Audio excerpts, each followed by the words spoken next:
Wow, what an amazing month September of 2022 has been. I dare say that this has been the greatest month of television shows I have ever had. And just a quick preview of this video, you had some of the big four of the geekiest stuff that I like. You had Star Wars, we had Marvel, we had Lord of the Rings, and Game of Thrones, all giving us content this month. So what I want to do for this video is count down the 9 best things I watched in the month of 9. Maybe it's something you've missed. There's a few of these that I really wanted to review, but I was so busy watching shows, I didn't have time. And don't worry, the best parts of September does not include the Raiders because they have not had a good month. I wanted to wait until the very end of September before I made this list. And if you are an AMC Plus subscriber, you got an early preview of Interview with the Vampire. Now, if you remember, this is a movie in the 90s with Tom Cruise and Brad Pitt. It had a lot of star power behind it. It's also a book by Anne Rice. So I'm a huge vampire fan, so this is a great way to kick off the list.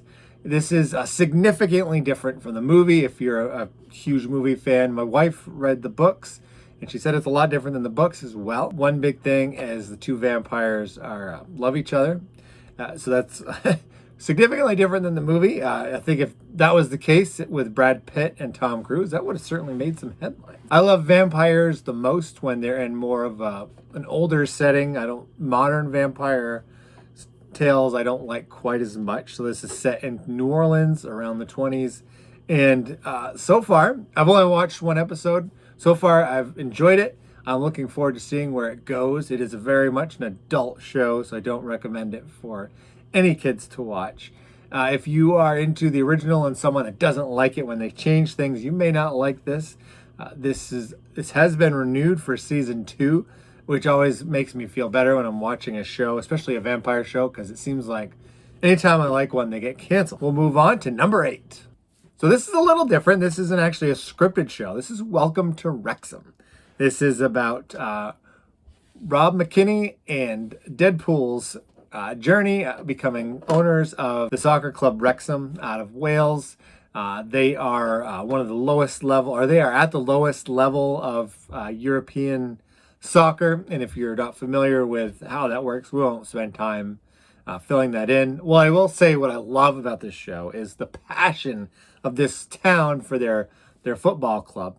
And you know, it blows away any fandom that I've ever seen in the States. I mean, we love our American football, but it is nothing compared to the passion, the way the town rallied around and saved the club. I love how you have one American, one Canadian coming in and trying to, they're putting a lot of money into getting this club to move up to higher ranks with better competition. And they're really putting themselves out there. Now, it is a reality show, but if you are a mild sports fan, I think you'd really enjoy this. I've learned a lot about what football means to the culture over there.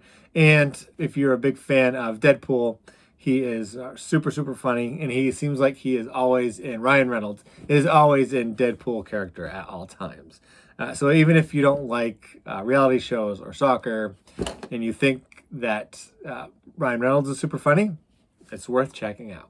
All right, number 7 is The Patient with Steve Carell. I did a full review on the pilot episode. This has continued to be a pretty good, solid half-hour show. If you're someone that doesn't want to spend an entire hour and your attention span is shorter, or you just don't have that much time, I find this is a good one to watch during my lunch break because I can watch the whole thing. It's, just to sum it up, it's a serial killer's attempt to rehabilitate himself, so he kidnaps his therapist, brings him to his house where he is trying to get better, who is Steve Carell. And it's there's a lot of tension between the two. There is other people that come into the mix. We're also still slowly unraveling Steve Carell's character's backstory. My whole life, I have been trying to figure myself out. I've enjoyed this. It's not done yet. It's still in the middle, so you can still catch up before the finale because you don't want to see any spoilers. I'm thinking this is going to have a big explosive ending, but I've really enjoyed this one for This is more of a thriller. There's nothing supernatural about the show, which is a lot of things I review end up being more comic bookish. This one is not. This is just a straightforward trying to figure out if the serial killer is just going to kill the person he captured, or is he going to get better and we'll have a happy ending. We don't see that often, so that would be quite a surprise. All right, next up, at number 6, we weren't going to last too long without a comic book show reference. So She-Hulk. I've seen a lot of interesting opinions on this one, ranging from it's awful to this is actually the best one. I'm somewhere in between. I think this is another half-hour show, and I'm finding that I really enjoy those half-hour shows because you can watch a lot of episodes without spending as much time. And sometimes an hour show loses me about halfway through. So this one I feel is, for what it is, it's perfect. It's a funny show. I think if it was an hour, it would probably get boring, but it gets right to the point, and we are learning a lot about She-Hulk and her trying to navigate her career as a lawyer. She's a little bit different of a superhero, as there's hardly any superhero action, and we've seen some I really enjoy that we're getting back to Abomination, learning more about what he's up to. He's been kind of in and out of the episodes. We got 2 left at the time of filming this video, and we still have not seen Daredevil, which seems to really irk a lot of people. Also, I thought it was funny that twerking scene wasn't part of the plot. It was an after credit scene. So I didn't quite understand why people got so upset about it. I think I like that this is completely different than anything Marvel's done. It is kind of a risk because it's not a straight up superhero action. And I'm glad that they brought it out. I'm glad that they're using these Disney Plus shows to take a little more risk. You know, a movie coming out probably wouldn't have as many risks because that's maybe a bigger loss. I also felt like Thor: Love and Thunder had too much comedy. So it's kind of funny that I enjoy She-Hulk as much as I do. And it's been must-see TV. We watch that every week on the night it comes out. We've enjoyed it so far. And this is funny because if you've watched my other videos in the past, it's hard to get my family to agree on everything, and they really seem to like this one. All right. So the rest of the list, I could almost say tied for first. Every single one of the last 5 have me hooked, engaged. I watch them the night they come out. Sometimes I actually get up early in the morning when I am working out, and I watch them with my headphones on, and I'm on my elliptical because I want to watch these and think about them and try to get my reviews out quickly. And so this one is The Handmaid's Tale. I've never actually reviewed this one, but I've been a fan since the beginning. And specifically about this one, this season, this is the 5th season, and you never know, as shows go longer, they don't always get better. This one has continued to get better and found ways for our characters to put in different adverse situations. Now, episode 2 was probably one of the greatest episodes I'd ever seen. When it came out, Hulu gave us 2 episodes. It really had us thinking that June had the upper hand on Serena and that she kind of won. It actually left me thinking, well, where's the show going to go? And so Serena goes back to Gilead to have this big funeral for her husband, who was killed at the end of season 4. And I honestly, I was like, this is kind of weird. Why does she want to celebrate him? I kind of thought she was heading in a direction where she wanted to stay in Canada. I know she has a fan club in Toronto, but it seemed like she was kind of understanding what could happen to her child born in this awful situation. But instead, this was a big, basically giving June the middle finger by having June's daughter come out and be part of the celebration. I was kind of a jaw-dropping moment for me when I was watching it, and it seemed like June was slowly getting back to normal, and to see Serena kind of pull out this almost a checkmate card saying, hey, I can still get you. That was great television. I absolutely loved it. This show could have easily been number 1, but I had to make a list, so I put it at number 5. All right, number 4, I have already done a review video for this one. And I actually did the review for the full season. This is Cobra Kai. We'll just give you a quick overview. I absolutely love this show. I watch it with my teenage son, so it took me a little while to reel him in. This was also a must-see TV, but it was must-see with my son because we really enjoy watching it together. It's another show, kind of like The Handmaid's Tale, where it's going on for a while. Are they going to keep making it fresh? If you watch my video, you'll see it's kind of the end of cameos because there's no more people to bring back from the movies. They've pretty much brought every character back as far as I can tell. So I'm curious to see what season 6 is like, especially without a Cobra Kai dojo, and see where these characters are going to go without a villain. Although there is a villain, I guess, but it's not going to be dojo versus dojo. So maybe this is a good opportunity for the show to reinvent itself a little bit. But this was a wild ride. I had a lot of fun watching Johnny Lawrence, once again, be the main star of the show. If you want to hear more about my thoughts on this one, I will also leave the link to my review in the description. Number 3 has seemed to split the review community a little bit. I see a lot of folks don't seem to like this one. This is The Ring of Power on Amazon. This is the Lord of the Rings kind of prequel.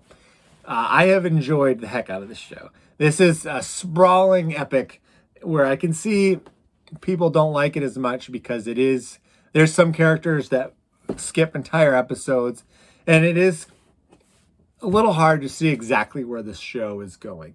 And after watching the last episode and seeing what looked to be the birth of Mount Doom, that was an amazing moment when you're thinking the villagers had won, they had defeated the orcs, and everybody was feeling good. Although anytime someone's feeling good on one of those shows or movies and it's not the end of the show or movie, then you know something bad's going to happen.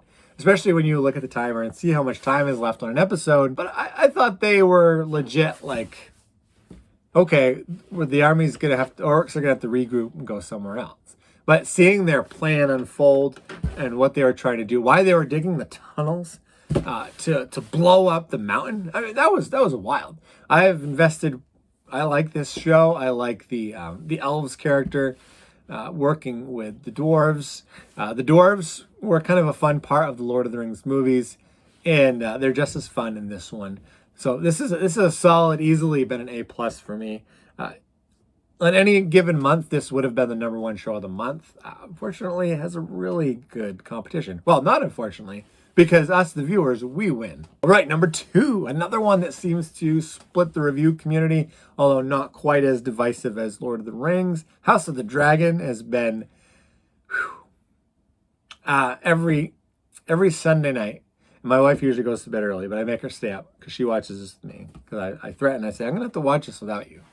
Because I've enjoyed it so much. I like that versus Game of Thrones, it's really focused on, a small amount of characters. This isn't the sprawling epic, which is funny because that's what Lord of the Rings show is like.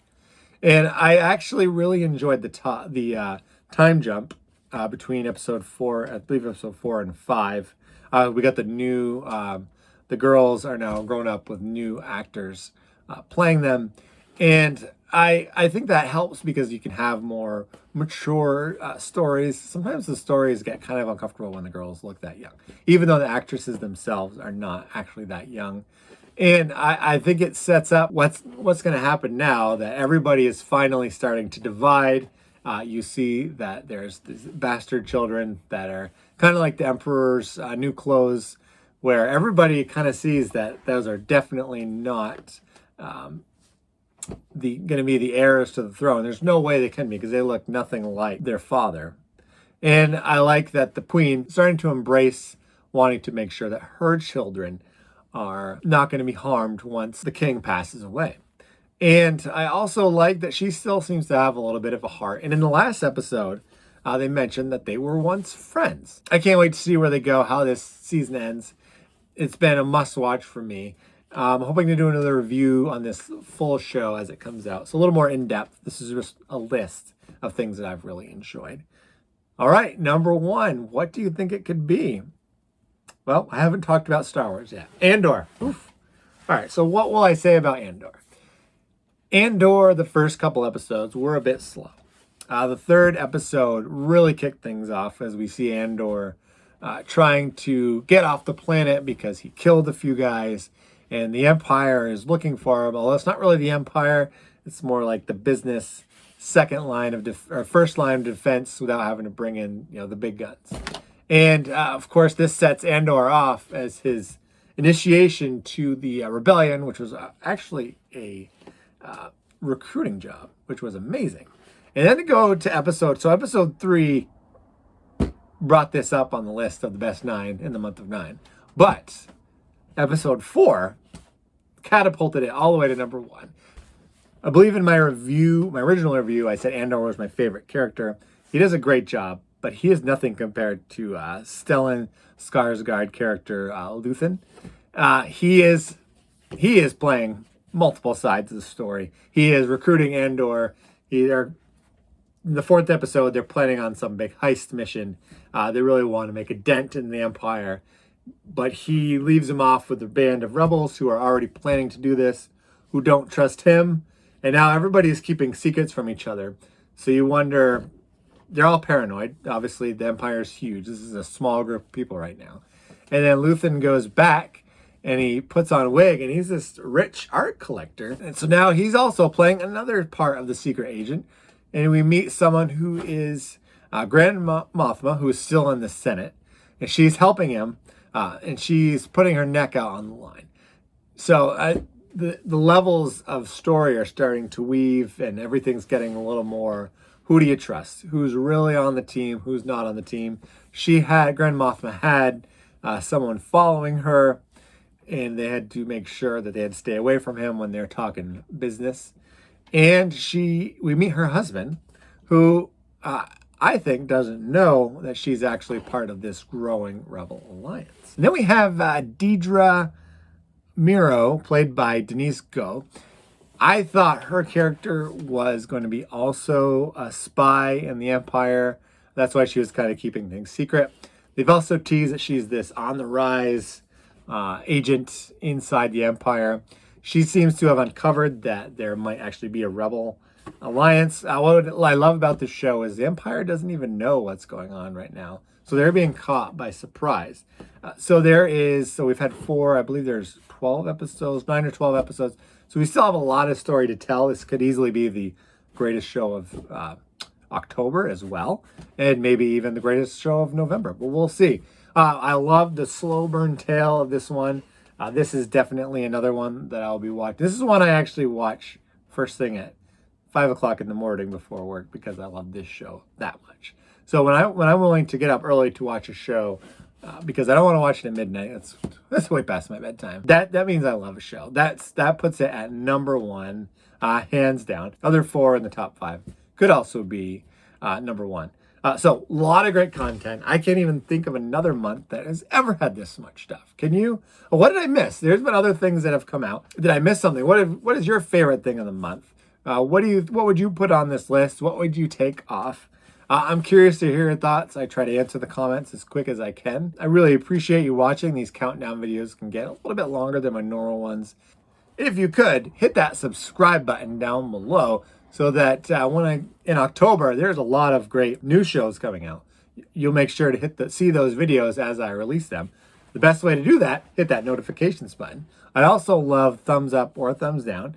I like to know kind of how I'm doing and what I can do to improve. Because I want to make sure that when you watch my videos, you always find something to brag about.